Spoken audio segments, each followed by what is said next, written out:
Hello વિદ્યાર્થી મિત્રો, હું તમારું માનવ ક્લાસીસમાં ફરી હાર્દિક સ્વાગત કરું છું। તો આપણે હવે સેમ 2 ના આઈડિયલ સ્વપોથીના સોલ્યુશન જોવાના છે। તો આપણે ધોરણ 6 માટે હિન્દીનો પાઠ પહેલો ઇતની શક્તિ હમે દેના દાતા લાવી રહ્યા છીએ। તો ફટાફટ આપણી ચેનલને લાઈક, સબસ્ક્રાઇબ અને શેર કરવાનું ભૂલતા નહીં, ફટાફટ કરી દો। અને ચાલો આપણે સોલ્યુશન જોઈએ। તો પહેલો પાઠ છે આપણો, તો તેનું છે પ્રાર્થના કાવ્ય છે। તો તમને પૂછે કે ઇતની શક્તિ હમે દેના દાતા એ શું પ્રકાર બતાવે છે? તો પ્રાર્થના કાવ્ય છે। અને એ કોને લખેલું? તો એ શું છે? તો કે અભિલાષાએ લખેલું છે। ચાલો હવે આપણે એના વિકલ્પ જોશું। पहलो विकल्प है इतनी शक्ति हमें देना दाता काव्य के कवि कौन है? तो के अभिलाषा, अभिलाष।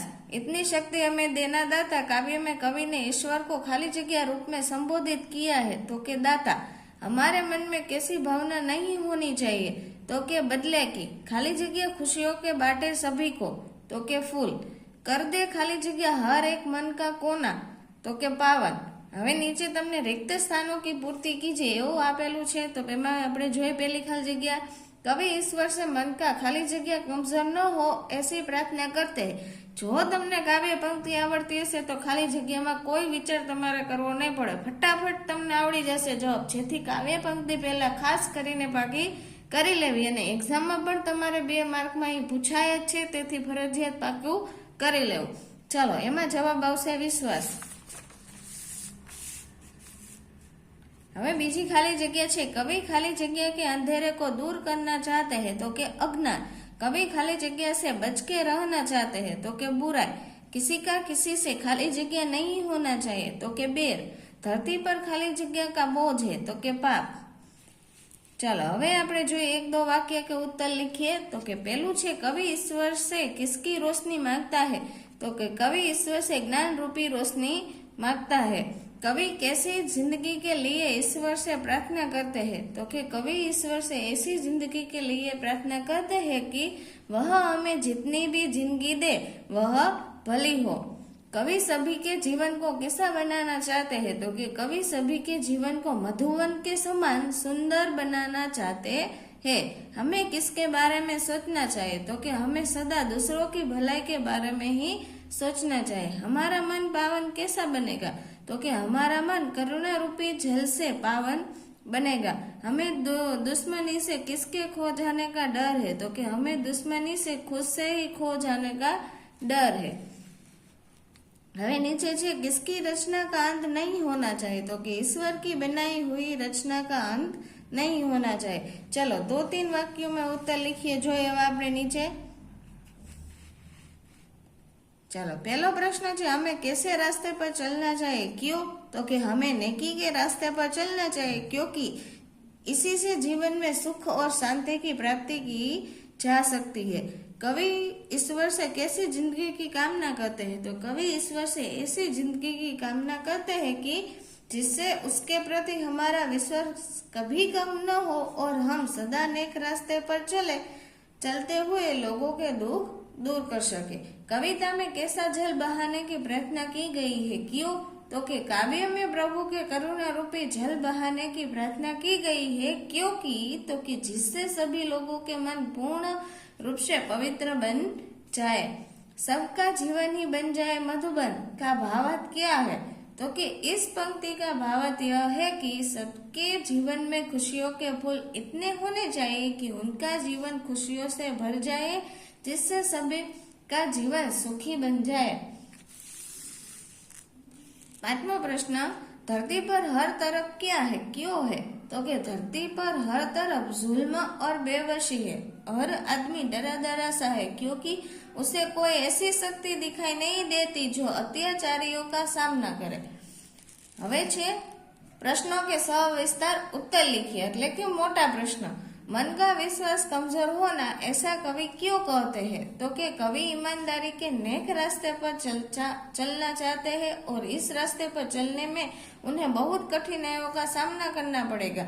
इस समय गलती से भी कोई भूल न कर बैठे और इस रास्ते पर चलने में कदम न डगमगाए, इसीलिए मन का विश्वास कमजोर न हो बल्कि नेक रास्ते पर चलने की शक्ति मिले, ऐसा कवि कहते हैं। हम जगत में क्या अर्पण करना चाहते हैं? क्यों? तो कि हम जगत में सुख शांति और मैत्री भाव अर्पण करना चाहते हैं। आज संसार में बुराइयां बढ़ रही है, जीवन में सुख शांति की कमी है, लोग एक दूसरे के दुश्मन बन रहे हैं। इसीलिए इस अशांत और दुखी संसार को हम सुख शांति और मैत्री भाव अर्पण करना चाहते हैं।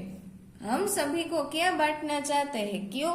तो कि हम सभी को खुशियों के फूल बांटना चाहते हैं, ताकि उसका जीवन सुखों से भर जाए। उनके जीवन में कांटे हो गए तो उन कांटों की चुभन हम भी अनुभव करें।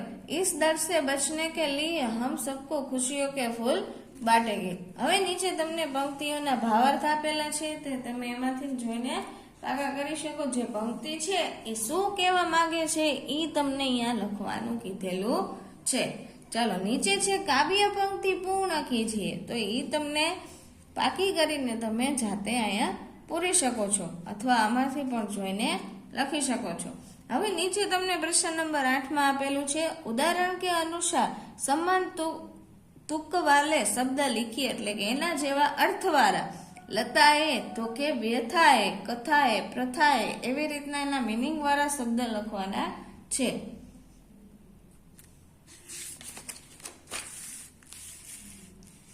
હવે છે પ્રશ્ન નંબર 9, એમાં તમને આપેલું છે संयुक्ताक्षर से शब्द बनाकर वाक्यों को प्रयोग कीजिए। જે નોખું આપેલું છે આપણે સંધિ ધ્વનિ છૂટી પાડી એવી રીતે એ શબ્દ બનાવવાનો છે, પછી આપણે એનું વાક્ય બનાવવાનું છે, જે આમાં આપણે આપેલું છે તમે જોઈને કરી શકો છો।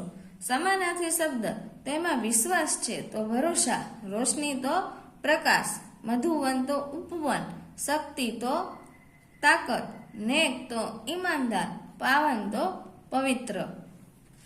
નીચે છે વિરુદ્ધાર્થી શબ્દ, વિશ્વાસ તો અવિશ્વાસ, અજ્ઞાન તો જ્ઞાન, રોશની તો અંધેરા, પાપ તો પુણ્ય, કમજોર તો બલવાન, બુરાઈ તો અચ્છાઈ, ફૂલ તો કંટક અને અંત તો આરંભ। હવે નીચે તમને ખાલી જગ્યા આપેલી છે યોગ્ય આમાંથી કૌંસમાંથી સંયોજન આવતો હોય તે તમારે અહીંયા લખવાનો છે। तो जो पहली खाली जगह है, राधा पढ़ने में तेज है, खाली जगह खेलने में नहीं, तो के वांचवा में होशियार है, लेकिन એટલે કે બીજામાં એટલે ખેલમાં नहीं। रोहित बहुत तेज भागा, खाली जगह वह गाड़ी पकड़ना चाहता था, क्योंकि सुरेश को बुखार था, खाली जगह वह स्कूल आया। फिर भी मैं समझता हूँ, खाली जगह वह क्या करना चाहता है कि आप चाय पसंद करेंगे, खाली जगह कॉफी, या मैंने सुबह ही पढ़ाई कर ली, खाली जगह शाम को खेल सकूं, ताकि अध्यापक रुक गए, खाली जगह लड़के के बोलने के प्रतीक्षा करने लगे, और जीवन में खेल जरूरी है, खाली जगह इससे तंदुरुस्ती ठीक रहती है, क्योंकि चलो आ बाजू वाक्य बनावाना छे। હવે છે પહેલું સુંદર, તો એ સુંદર જે તમે આમાં લખેલું છે એ વાક્ય અને તમારી રીતે બનાવો, તેમાં સુંદર શબ્દનો ઉપયોગ આવવો જોઈએ વાક્યમાં, બાકી ગમે તે વાક્ય ચાલે। જો મેં અહીંયા બનાવેલા છે, તમારે એ લખવા હોય તો પણ છૂટ છે। સુંદર તો કે બગીચે में सुंदर फूल खिले है, जो અહીંયા સુંદર શબ્દ આવેલો છે। चार तो के पेड़ पर 4 चिड़िया है।